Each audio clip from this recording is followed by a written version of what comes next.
My name is Christian Smith, and I've been in Iowa for the past 11 years. I'm originally from Memphis, Tennessee, and work brought me here. Met my wife, had two children, and kind of fought the life of addiction with alcohol the whole time I've been here. At first, it was all fun and games when I was younger, but it was about the middle of my marriage, roughly 6 or 7 years ago, that I really started to become conscious of having a problem.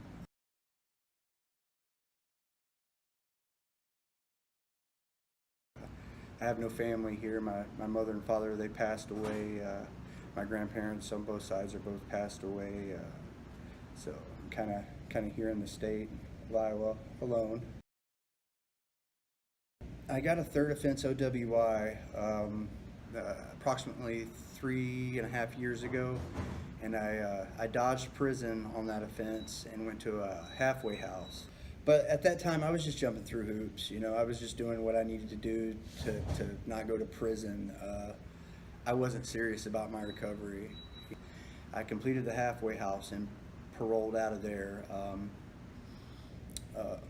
And I walked my parole all the way to the last 33 days, and I caught a fourth offense OWI, and wound up going to jail. I lost my job, and at this point in time, me and my wife had already been separated for a few months, so my drinking had really went off the deep end because of the fact that I wasn't around my family, and it was just really hard on me.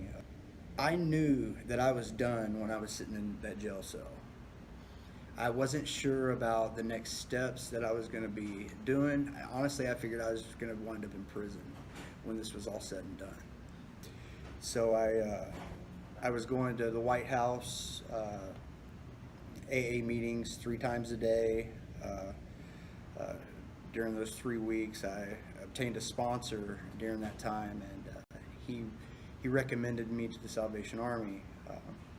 So I came here and I interviewed with Tanya, and I was skeptical at first, but I knew I needed help. I knew I needed to take action. The first 3 days it was kind of rough just because it was a new surrounding and there was new people, and I just didn't know what to expect. But after that third day, I was fine. When I first came to the program, Tanya asked me if I had pending charges. I told her yes, I do.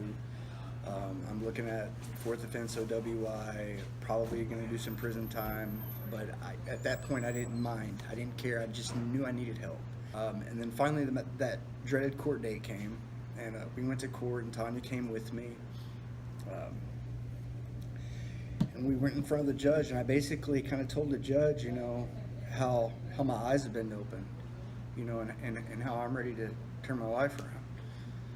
And what my future ideations were to reach out to other addicts potentially, and to try to help people see that there's a truth in surrendering to God and allowing Him to take the reins of your life. And I explained all that to the judge, and the prosecuting attorney looked at me, looked at the judge looked at him, looked at me, and it was funny because the prosecuting attorney that was potentially trying to send me to prison said, "You know what? I don't even think we need to send him to prison. I think he's right where he needs to be." Well, And that was God. And the judge looked at me and said, "You know what? I'm backpedaling from sending you to prison." She says, "I think you're exactly where you need to be." And I can see the change in your life. I can see it in your eyes and the way you express it through your speech. She says, "I'm going to give you a shot." She says, "And this never happens. Not on a fourth offense OWI." And granted, I've never been to prison on any of these. I thought hands down I was supposed to go. The judge knew going into this thing I was going, but something happened. God interceded in that situation. And I give, for one credit to God, but two, I give it to the Salvation Army as being that tool that God used to allow me to see. If you question your faith, then you're on the right track, because that opens up a door for God to show you more. If you close yourself off, then you're going to remain lost. I have a passion for people. It's really a newfound passion since I've been here. You know. But like I said, I needed that experience and that hardship so that I could connect with the passion that I'm finding with people.